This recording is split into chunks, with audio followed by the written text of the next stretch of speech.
want to thank you for participating in our country. The way we solve the problems that are in front of us, and they're the greatest in my lifetime. They're not insolvable, but they're insolvable if we leave the solutions to Washington. And they have to change. And there has to be a culture change in this country. You know, January 1st is DD Day.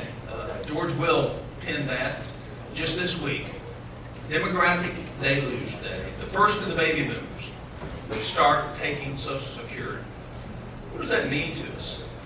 That means that we've got $79 trillion worth of unfunded liabilities out there. $79 trillion. If you divide that up over our next generation, each child born today is responsible for $400,000 of that unfunded liability. The Americans for Prosperity doesn't stand for $400,000 worth of liabilities for our children. And we can change that. And the way we change that is changing the culture of Washington. You know, I heard one of the presidential candidates that was speaking prior to me. He said that time is to end anonymous earmarks. It's wrong. The time is to end earmarks in total. Not anonymous. All anonymous.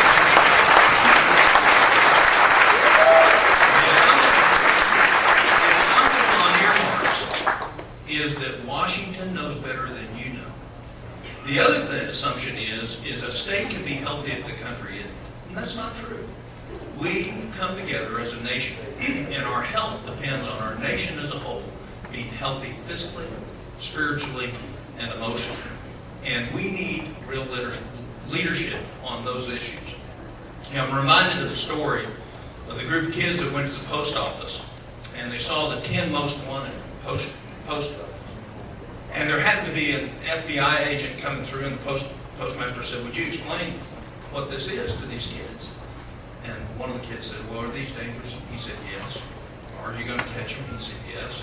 And this little girl, this little 8-year-old girl, raised her hand. She said, "I don't understand. Why didn't you keep them when you took their picture?" We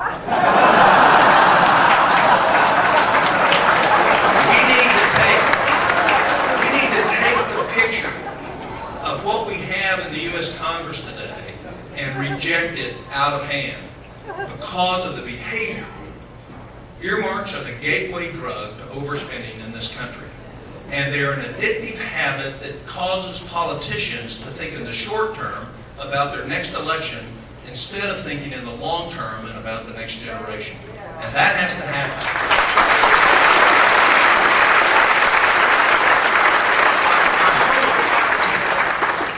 Is that as you hear the presidential candidates, that you'll look for somebody who wants to do this.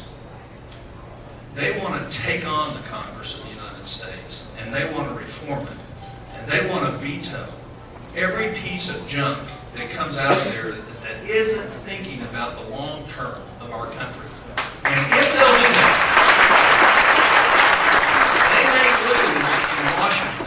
But whoever the president is that does that can go around this country and we can change the Congress simply on the basis of standing up to the short-term, self-serving political interests that are there today. That's what you all are about. That's what we have to change. That's how you can make a difference. We did 49 hearings in a subcommittee last year, oversight hearings in the Federal Financial Management Oversight. We found $200 billion worth of waste, fraud, abuse, and duplication. Not one of those findings have been acted on by Congress. Now, why is that? $200 billion. The more important thing is, out of the 49 oversight hearings in the Senate that we held in my subcommittee, that was more oversight hearings than all the rest of the Senate combined. So we don't have one problem we can't fix with courageous moral leadership that's based on the future of this country rather than the future of the political careers of members of the bodies of Congress. You play an important role in that. I want to bless you in what you're doing. I want you to grow. I want you to communicate. I want you to continue to be active, because your activity, your activism, and your ability to hold members of Congress accountable is what's going to change. We're not winning the battle in Washington right now, but we're winning the battle among the hearts and minds of American people. They get it. Washington doesn't get it. And all it is simple common sense. You have a metric on everything you do. If it's not working, you don't continue doing it. We haven't gotten that here.